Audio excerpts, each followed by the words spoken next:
live. Maybe I should double check that. Hey guys, I got some exciting stuff for you here today, but I'm going on my iPad here on my left to check and make sure they're all live. You can see everything. So bear with us. This is me. I'm coming to you guys I'm staying in a little hotel here in Tokyo, and I'm on with Sahil and Ronnie. You guys are both in Sydney, I believe, right? Queensland, yeah, which is nowhere near Sydney. We're up. We're just north of Brisbane. Oh, my bad. Shit, I need to learn my. I need to learn my Australian geography. That's embarrassing. Okay. Oh, well, you are American. We never held that sort of stuff against Americans. I see. It's a pretty big country too, so it's all good. Okay, we're live in the God, that's embarrassing. We're live in the good. We're live in all three groups. Beautiful. So, all right, guys, I'm testing out StreamYard for the first time, hosting live. Unfortunately, my good mics are not supported, so I'm using the internal iPhone mic. So if my voice is not as good as normally, please forgive me. I don't have an option to improve that. Okay, anyway, so cool. I'm really excited, guys, to have Ronnie and Sal on. For a couple reasons. Number one, I've known these guys for years. I mean, when did you guys sign up for coaching with me? 2013, was it? No, might have been like 14. 2014, 15, I think. Okay. All right. So this guy has a little bit of background history here. So these guys were already doing well on Teespring. So I mean, when they signed up for coaching, I just helped them learn a few things with Teespring selling T-shirts, and they really exploded. And then since then, they took all that. They had the base they had, and when I taught them, they've been studying and learning on their own, and they've now become massive jewelry sellers. So these guys do huge numbers with jewelry, and with no further ado, I really want to let them take over and explain to you how you can also have success with jewelry. Go for it.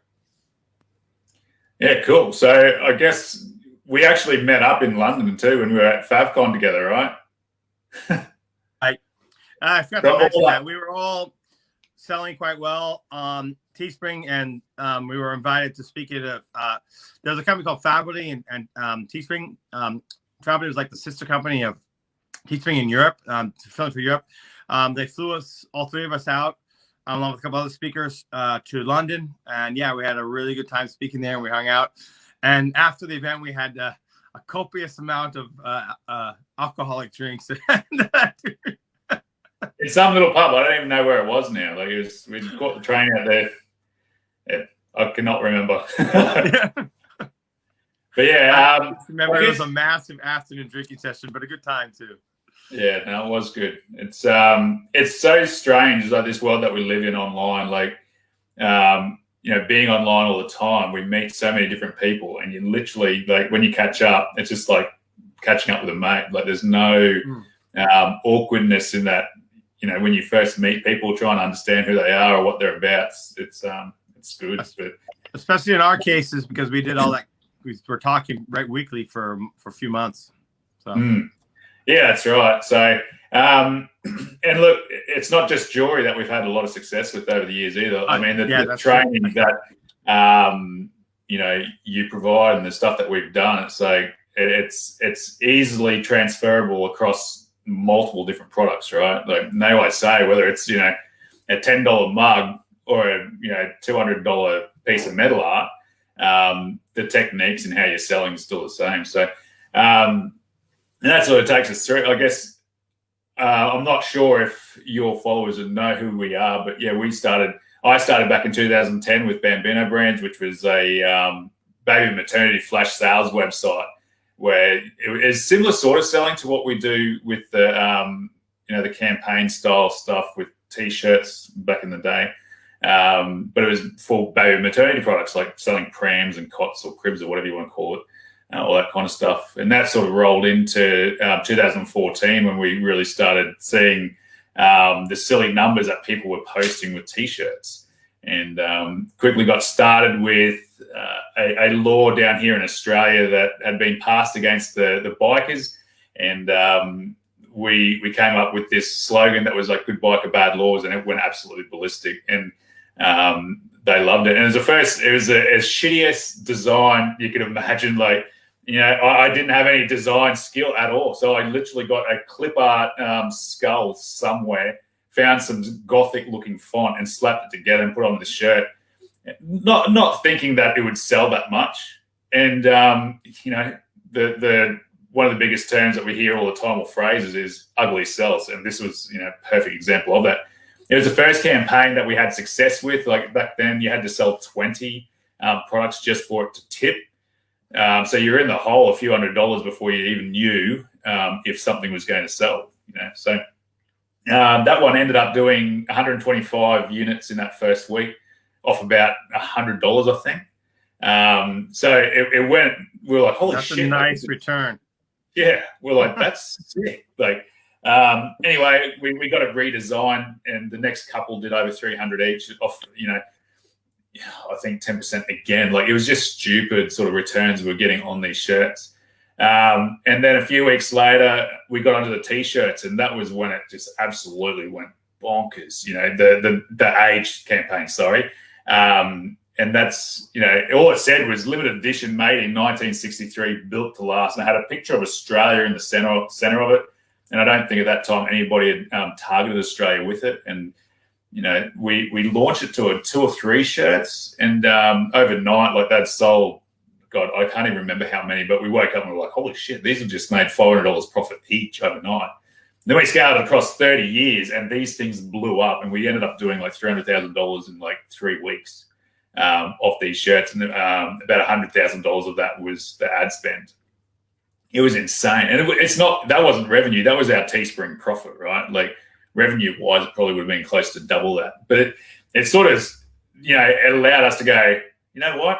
We can get rid of this shitty, cheap website design business that we're trying to do on the side. And that's when we started doubling down in print on demand. And like Sahel got married, we went to Bali, sort of shut everything down, came back, and then our rep from Facebook was like, oh, you can't do that anymore. But if you want to do age campaigns, like, you could try Germany. Like Europe, we haven't started really shutting down yet. So we got everything translated into German and did it again. And we ended up doing about 100,000 in 10 days that time. So it's still, you know, pretty crazy. But then, you know, through the years, like, you've got all the ups and downs. And because we hadn't experienced any of it, you're literally on this roller coaster going, holy fuck, like, what am I going to do now? And you're trying to, you know, work out whether or not you keep going broad, whether you go niche, you know, and that whole just trying to understand how the industry works, right? And that's where so many, like, anybody that's getting started now, particularly with jewelry, it's like everyone starts with that husband to wife super broad. And it's like they wonder why it's so hard to crack into when you know, it's trying to sell a glass of water to someone, you know, that's fucking got a fridge full of water. So it's you just got no specificity, I think is the word around it. But you know, when you niche down, you're actually you're calling your people out. Mm-hmm. You're targeting the people that you want to see it, and that's where and that's a lot of, I believe, what you teach too, Chris, is like that niching down is where you make that money, because you can create these products that actually speak to these people, that get an emotional response from them. And, you know, the success that we had at Christmas, it wasn't just niching down into, so it was a hunting piece, and I've got it right here. It was niching down into hunting, but again, we were doing an angle that hadn't been done before, mm-hmm. or hadn't been done successfully before that we know of. And using humor for jewelry, which is something that you would never, ever expect, right? Like, it's always that heartfelt, gifty, you know, love kind of phrase stuff. This was like, it was pretty, like, the innuendo was thick in it, which I know you love with all your, the gear that you sell. So it was right up your alley. But I knew, like, these hunters, like, Sahel had been selling quite a few pieces to them. And it was still that love aspect to it. And I don't know what it was, but we were sort of thinking, like, there's another level to this, like, that we can do with this hunting. And for whatever reason, like hunting obviously has those unique elements within it that there's a lot of innuendo, like racks and tails and all that kind of stuff. So this is what we came up with. It says, to my smoking hot dough, I've chased a lot of tail and spotted some fine racks in my time, but yours are the best by far. And this is it. Well, where are we? So again, like the design, it's not a fancy design, right? Like that's again clip art that I found somewhere that I just made unique. I put the love hearts on it, made it that hunting orange, and within like we'd launched that. So Sahel came up with the phrase. It's 10 to 15 minutes, and then I did the design because as soon as we had it, we were like folded over laughing, just thinking that it's going to work, and we just wanted to get it up and selling ASAP. So over the years, I've learned how to design it a little bit. It's still, it's nothing compared to what designers do, and you see it all the time with the Shine On group. Like they over design everything, and that's one of the biggest mistakes people make. I agree. I totally agree. Yeah. So had this design done, within half an hour we had it up and we had ads running to it. And within a couple of hours, we already had a couple of sales, and we were like, right, game on. And this was in the lead up to Christmas. It was November 30 that launched. And that first day, 2 sold. The second day was like 18. The third day was like 118 pieces. So the scale just went like through the roof. Which is possible with Facebook advertising because Facebook will let you spend as much money as you're willing to. So if you know how to do Facebook ads properly, you can go from 218 to 100, and it happened like that. I'm not saying you're going to. You can't guarantee that, but it's possible because with Facebook you can turn on as much traffic as you want. Yeah, and that we were ready for it as well. Like that kind of level of scaling. Like there's a lot of management that goes on behind the scenes. Like. Making sure that you got the cash there ready to pay Facebook when they try to draw your account, because the last thing you want is anything to stop that momentum that you're building in those ads. So that's important, cash flow management. Absolutely, and it gets difficult, particularly this was one of 3 pieces that were going like crazy, and then we had probably a dozen others that were doing like 50 plus a day, like 50 to 100. So there's a lot of movement in our ad accounts. There's a lot of cash. That's like, we really didn't have that much in our accounts because, Shine On would pay out, and then, Stripe or Shopify Payments, they would pay out. And it's like this lag that any time that it happened, you were just hoping that Facebook only took the money when the deposits come in. So there's a lot of management in there, and I sort of touch on that in this course as well that we're actually talking about,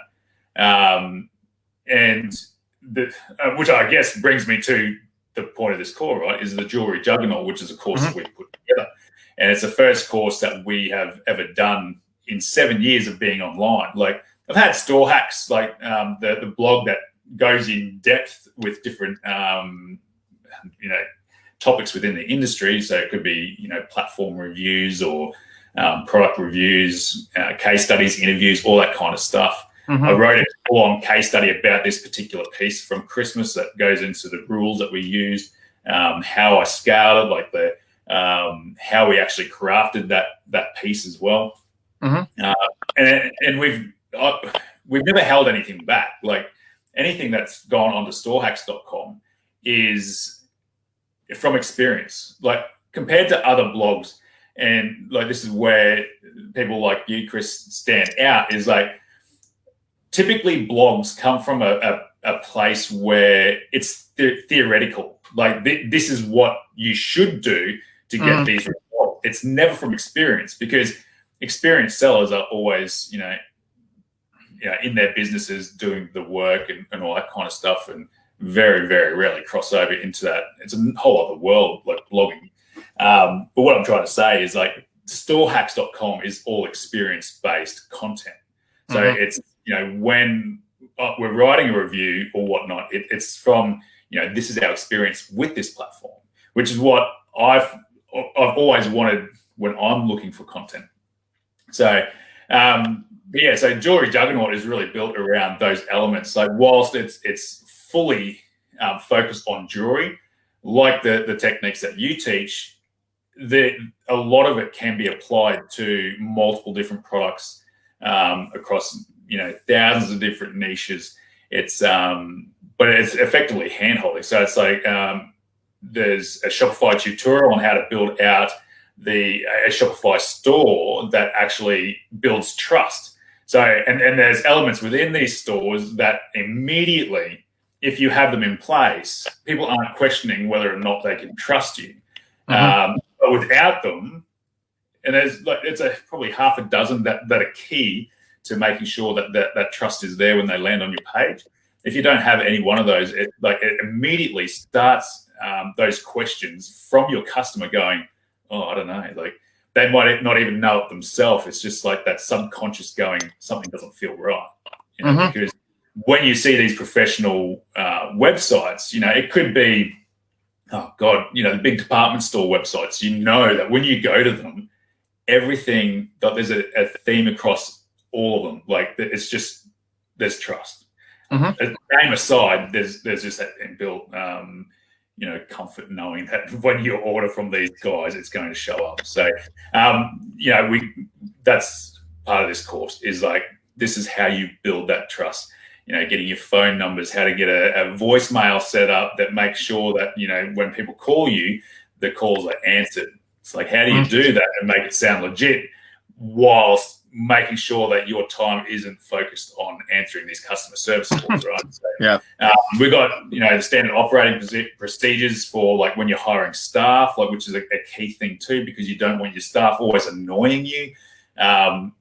We've got this moneymaker spreadsheet, which is like, it's freaking cool. It goes through how to do product research, but it gives you the different elements of what makes a six-figure piece, right? So I'll get the right one. So with this, you can see that you've got the intro at the top, you've got the recipient, which is that dough, you've got the moneymaker. This one doesn't show the next step in this, which is the actual blend, because it was more of a unique piece, and then the sign-off. So there's different elements, and when you're researching these different products and phrases, each piece, like the moneymaker it's the thing that sells it. First and foremost, it's like you want the moneymaker to stand out. You want it to be block font. It doesn't not cursive. You want to limit that amount of cursive, because what you're trying to do is capture the attention immediately and making it as easy as possible. And it's like high contrast design too. Like it's black on white, so it stands out. It's easy read in that news feed. And the only time cursive comes into it is when you see terms like mother or I love you, or terms that we know, like we've seen it a million times over our lifespan, that you just know what it is. So it goes into, so this spreadsheet breaks it down. Like we've got like, it's preloaded with different intros as well. So it'd be To My Smoking Hot, Gorgeous, Future. Like it's got a full list of all these different intros. That's right. And then you've got the moneymaker, which is that part that really sells the product before, even the jewelry. Like the jewelry is secondary to what that phrase is. And then you've got the blend, which is like, we all talk about finding pieces that have sold well previously and making them unique. It's like, okay, cool. How the hell do you do that? Like, what does that mean? This is what this sheet does. So you've got that moneymaker, and then you've got the blend. And the blend is basically a sign off to that moneymaker, but it allows you to bring them together in this spreadsheet that, gives you from, 15, 20 minutes of work, you could have literally 30 to 40 different variations of these phrases to design, test, and ultimately scale. So it just breaks it down. And that's what it's all about, is going into depth about how do you create these phrases that people want to buy. So, I'm not sure what else to add to that. Is there anything else in there, Sahal? I know that there's a lot of content in there. It's not, I haven't put fluff in there because I didn't want people to get bogged down in bullshit that really doesn't matter too much. I wanted it to be like hard hitting, straight to the point. just allow people to get the nuts and bolts of what it is that they're going to allow them to sell. And obviously that's got scaling in there, the rules that cut off the retargeting. Also, Dan Nickus has his email flows in there, the 7 critical email flows to have. Nick Armenis with the Google Google Ads. So he's got like how to set up the shopping, all that kind of stuff. So there's a lot of content in there based on how to freaking get started and scaling ASAP. So, yeah. I think the one thing you didn't mention, like to go with that spreadsheet, is all the over-the-shoulder research videos that you did to just basically, to help people sort of decipher what makes a good quote, what to fill that sheet with, and the tools we use. We don't. Most of the tools we use are free most of the time to find stuff. So, I think that's a key piece as well that was in there. Mm-hmm. I just want to say, guys, I really recommend Jewelry Juggernaut. I mean, I know these guys really well. I started digging into the content myself. It's really well done. I fully stand behind it. And also, as a bonus, so you get help from me and help from Ronnie, is how we're going to do a special group webinar after the sale, right? Maybe a week or so after the sale. And you're going to have an opportunity to get questions answered in a verbal format. So the webinar you get on the webinar, we'll unmute you one at a time, and you have any specific questions to your business. As far as I'm concerned, for that webinar, we can stay on as long as necessary. So it goes 30 minutes, 1 hour, whatever, hour and a half, that's fine. We want to give, as a bonus, people who buy from my link, this extra, it's going to be a group coaching session, but you will get an awesome section where you can go through. I think we should do it a week or two, maybe 2 weeks after, so people have a time to dig into the content, start testing, sure, yeah.